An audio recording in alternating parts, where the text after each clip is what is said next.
अच्छा जी, अब हमारा अगला टॉपिक जो है वो है सेफ गार्ड्स ऑफ लिबर्टी। वो कौन सी एहतियाती तदाबीर हैं या वो जो इनिशिएटिव्स हैं या जो एक्शंस हैं जिसके ज़रिए हम प्रोटेक्ट कर सकते हैं लिबर्टी को। ठीक है जी, उसकी प्रोटेक्शन के लिए क्या जो है इनिशिएटिव्स जो हैं, जो इकदाम हैं जिसके ज़रिए उसको उसको प्रोटेक्ट किया, उसकी हिफाजत की जा सकती है। सबसे पहला जो उसके अंदर सेफ गार्ड है वो rule of law. Rule of law जिस तरह ऊपर भी जिक्र है कि everyone should be equal in the eyes of the law. अगर कोई ट्रांसग्रेस कर रहा है, कोई अंडरमाइन कर रहा है, कोई इंक्रोच कर रहा है दूसरे की लिबर्टी को, तो उसको उसकी सजा मिले। No one is above law. ठीक है जी, तो ये सबसे बुनियादी बात। फिर उसके बाद कॉन्स्टिट्यूशनल प्रोटेक्शन के आईनी तहफ़्फ़ुज़ हासिल हो, जो जो क्योंकि नेचुरली फंडामेंटल लॉ है। फॉर एग्जांपल अब आपके सामने मिसिंग पर्सन की मिसाल बेटा सबके सामने है कि मिसिंग पर्सन जो वाला केस है उसकी न्यूसेंस इस बुनियाद के ऊपर कायम हुई है कि वहाँ पे स्टेट की रिस्पॉन्सिबिलिटी है कि वो हफ्से भेजा में नहीं रख सकती। अगर वो किसी को गिरफ्तार भी करती है तो it has to prove it has the responsibility to present themselves in front of the judge within 24 hours। उसको लीगल काउंसिल को एक्सेस देनी होती है। तो सब चीज़ें जो जो जो जो न्यूसेंस है of the case of the missing person यही है कि यहाँ पे जो कॉन्स्टिट्यूशनल जो उनके सेफ गार्ड्स हैं, उनके जो राइट्स हैं कॉन्स्टिट्यूशनल, वो अंडरमाइन है। तो कॉन्स्टिट्यूशनल प्रोटेक्शन बहुत ज़रूरी है क्योंकि उसी की बेस के ऊपर आपके राइट्स जो हैं वो इस्टेब्लिश होते हैं और वही डॉक्यूमेंट है जो आपके राइट्स को इस्टेब्लिश करता है। फिर तीसरा जो है आज के मॉडर्न ज़माने के अंदर वो डेमोक्रेटिक सिस्टम है, जमहूरियत, जिसके ज़रिए लिबर्टी को, क्योंकि naturally it is the people's government, people are the base of the power, source of the power. तो naturally people, the governments and the state look towards them for direction. तो इस वजह से डेमोक्रेटिक सिस्टम और majoritarian होता है, representative system होता है, तो इसलिए बड़ा इंपॉर्टेंट होता है। फिर सेपरेशन ऑफ पावर जो है वो भी बड़ा इंपॉर्टेंट एक एस्पेक्ट है लिबर्टी, क्योंकि सेपरेशन ऑफ पावर की अच्छी बात ये है कि वो कोई भी कंसंट्रेशन ऑफ पावर जो है वो किसी एक ऑर्गन ऑफ द गवर्नमेंट के पास नहीं होता।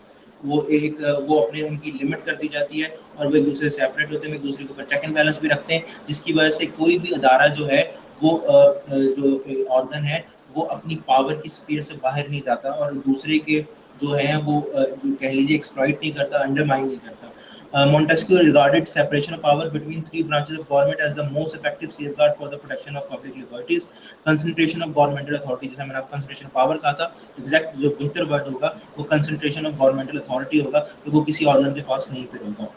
The independence of judiciary almost every system, इसका सबसे बड़ा होता है कि जुडिशरी जो है वो इंडिपेंडेंट होती है, क्योंकि जो जुडिशरी होती है वो कस्टोडियन होती है कॉन्स्टिट्यूशन की, और वो ये मेक श्योर करती है कि जो कॉन्स्टिट्यूशनल वैल्यूज़ हैं उनको इंटैक्ट रखा जाए, और इसी वजह से उसका उसका free and fair and independent होना बहुत ज़रूरी है। इसके ज़रिए जो सेपरेशन ऑफ पावर के ज़रिए वो जो है वो एम्पावर्ड होते हैं और वो फ्री होते हैं फ्रॉम प्रेशर। ठीक है जी। फिर उसके बाद लोकल सेल्फ गवर्नमेंट, ये है devolution of power, lowest year तक आपको करना, और आपकी जो है पावर जो है वो आपके डोर स्टेप के ऊपर हो, क्योंकि नेचुरली आपका एमपी जो है वो एक बहुत बड़ी साइजेबल पॉपुलेशन को रिप्रेजेंट कर रहा होता है, जबकि आपका जो इलाके का जो होता है, क्या नाम है, नाजिम होता है या आपका काउंसलर होता है, वो आपसे 4 घर छोड़ के रह रहा होता है, तो आपकी एक्सेस जो है वो काउंसलर तक ज़्यादा होती है। तो जो लोकल सेल्फ गवर्नमेंट है वो आपको एम्पावर भी करती है, एक पॉलिटिकल इंफ्रास्ट्रक्चर भी बिल्ड करती है, हायरार्की भी बिल्ड करती है, और आपके पास भी कह लीजिए अपॉर्चुनिटी आपको प्रोवाइड करती है, और आपको एक्सेस प्रोवाइड करती है टू द पावर। फिर उसके बाद विजिलेंस, ये बड़ा ही इंपॉर्टेंट चीज़ है। Political consciousness and internal vigilance on the part of the citizens are necessary guarantees for the promotion of human freedom. हुकूमत को आपका वोट करने पे आपकी प्रायोरिटी, और हुकूमत को वैल्यूएट करना, उसको क्रिटिसाइज करना कि भाई आपने सही तरह काम नहीं कर रहे हो, अगर आप काम नहीं करेंगे तो आपको अगेन वोट नहीं करेंगे।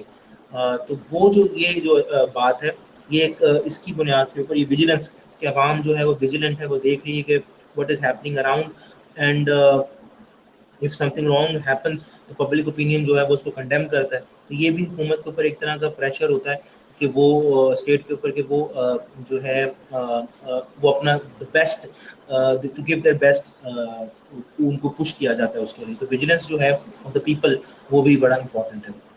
तो ये हो गया जनाब आपके सेफ गार्ड्स ऑफ लिबर्टी।